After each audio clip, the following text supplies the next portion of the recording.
Remembering Isaac Adaka Boro, who began the fight for the Niger Delta but was condemned by Aguiyi Iro.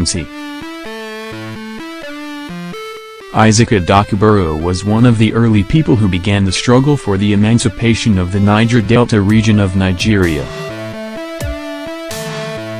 He challenged the exploitation and deprivation of the region as the resources were being channeled to develop other regions of the country. He declared the Niger Delta Republic in 1966 but was jailed for treason by Aguiyi Iro's military administration. When stories are recounted about Nigeria and how the General Ojukwu declaration of the Republic of Biafra which led to the 18-month civil war, not much is said about the declaration of the first republic within Nigeria called the Niger Delta Republic. The declaration was made on February 23, 1966, shortly after the January 1966 coup, followed by an intense fight which lasted 12 days, and finally ended in favor of the federal superior firepower. The Kayama Declaration, as it was tagged, was an attempt to liberate the Niger Delta people from the socio-economic oppression by the then Eastern Regional Government of Nigeria. Whether this omission is a result of the fact that it barely lasted 12 days or because it is simply best kept veiled to prevent a resurrection of such agitations cannot be certain, but notwithstanding, the name Isaac Adaka Boro still rings a bell for the Niger Deltans, especially the militants and other agitators who subsequently fought for the region to enjoy the proceeds of the oil which is derived from the region. Remembering Isaac Adaka Boro, who began the fight for the Niger Delta but was condemned by Aguiyi Iro. Born in Aloibiri and present-day Bayelsa State in 1938, Major Isaac Jasper Adaka Boro, fondly called Boro, was a celebrated Nigerian nationalist, a Nigerian Civil War hero and one of the pioneers of minority rights activism in Nigeria. Having a father who was constantly being transferred from one school to another as headmaster, he followed his education keenly and even entered the University of Nigeria, Nsukka, where he was studying chemistry and later rose to become the student union president. Being in the eastern region under which the Niger Delta was grouped, he was exposed firsthand to what he viewed as exploitation of his people, where the oil money gotten from the Niger Delta was being enjoyed by the federal government of Nigeria and eastern region with capital in Enugu, and nothing was given to the Niger Delta people, who were already being subjected to various environmental hazards resulting from oil spillage. He believed that the people of the area deserved a fairer share of proceeds of the oil wealth. He formed the Niger Delta Volunteer Force, an armed militia with members consisting mainly of his fellow Ijaw ethnic group. The group declared the Niger Delta Republic on February 23, 1966 and attacked a police station in Yenagoa, raided the armory and kidnapped some officers including the police officer in command of the station. They also blew up oil pipelines, engaged the police in a gunfight and declared the Niger Delta an independent republic. They gallantly battled the federal forces for 12 days but were finally routed by the far superior federal firepower. Boro and his compatriots were jailed for treason, put on trial on a 9-count charge of treason at Port Harcourt Assizes before Justice Philibosi, and condemned to death by the Aguiyi Iro regime. However, after the counter-coup in June of the same year, General Yakubu Gowon granted them amnesty on the eve of the Nigerian Civil War in May 1967. As a condition for the freedom, they were enlisted into the Nigerian army, and Boro was commissioned as a major in the army. He gave his men a brief training at Iskravos before they were deployed to fight.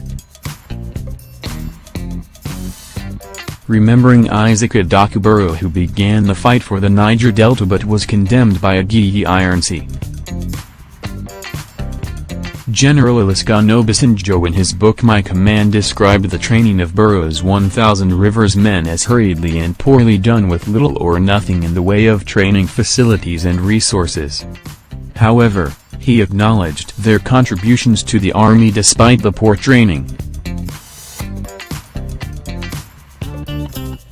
On page 47 of the same book, he stated that they were attached to the 3 Marine Commando Division, then 3 Marine, under the command of Col.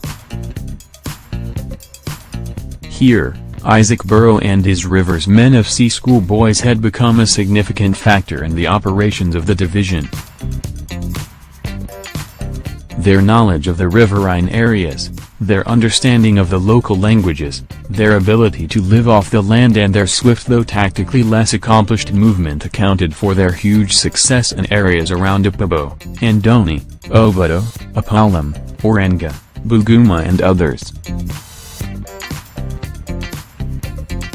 Implicitly their contributions, though not tactical, was very helpful in the capturing of many areas from the Biafran troops, even though Colonel Adakun received all the credits for it, and thus a lot of suspicions were raised after Major Boro died under mysterious and unclear circumstances on May 16, 1968, at the young age of 30 with just 3 children. It happened after a successful battle against Biafran forces at Ogun-Nyakrika in Rivers State, that Boro was ambushed by what many of his men then believed was a unit sent by Khalid Kunal. In the brief and fierce battle which ensued, he was gunned down. Till date, there is no conclusive evidence on who killed Boro. The suspicions surrounding his death led to a weakening of the soldiers' morale afterwards, and the fortunes of the 3 Marine Commando for which Kunal took the initial credits began to dwindle. His men, who suspected he was killed by an insider, became uncontrollable and no longer took commands from Kunal. According to Obasanjo, again in his book, the morale of the soldiers at least of 3 Marine Commando Division was at its lowest ebb. Desertion and absence from duty without leave was rife in the division. The despondence and general lack of will to fight in the soldiers was glaringly manifest in the large number of cases of self-inflicted injuries throughout the formation. Remembering Isaac Adaka Boro, who began the fight for the Niger Delta but was condemned by Aguiyi Iro. It was here in Africa that Major Isaac Adaka Boro was killed, apparently by a fleeing rebel soldier whom he encountered during a private visit. His death led almost immediately to the dissolution of 19 Brigade, which became uncontrollable without him. In a recent interview with The Vanguard, Timothy Boro, the only surviving member of Isaac Boro's guerrilla army, stated that pitiably the cause for which they fought in the first place is still yet to be fully actualized, even though there have been some changes. According to him, the tenets which have us in a stranglehold, that deny us our rights to be able to control and manage our resources, are still in place. And until those laws are either reviewed or abrogated outright from our statute book, the struggle continues. As second-in-command to Boro in the Niger Delta Volunteer Force, he stated that they had no support except from other Ijaws in Ghana. The opening part of the Kiyama Declaration, which mobilized the youths for action, read, "Today is a great day, not only in your lives, but also in the history of the Niger Delta. Perhaps, it will be the greatest day for a very long time.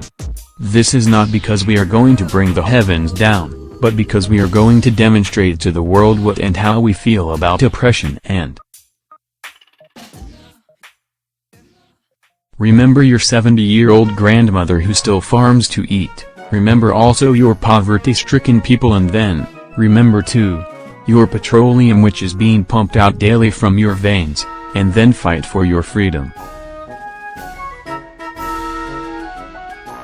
Giving his plea before he was condemned to death by Aguiyi's government, Boro noted, "Most of the youths were so frustrated with the general neglect that they were ready for any action led by an outstanding leader to gain liberty and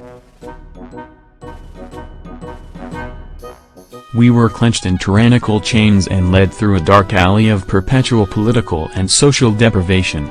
Strangers in our own country. Inevitably, therefore, the day would have to come for us to fight for our long-denied right to self-determination." Economic development of the area is certainly the most appalling aspect. There is not even a single industry.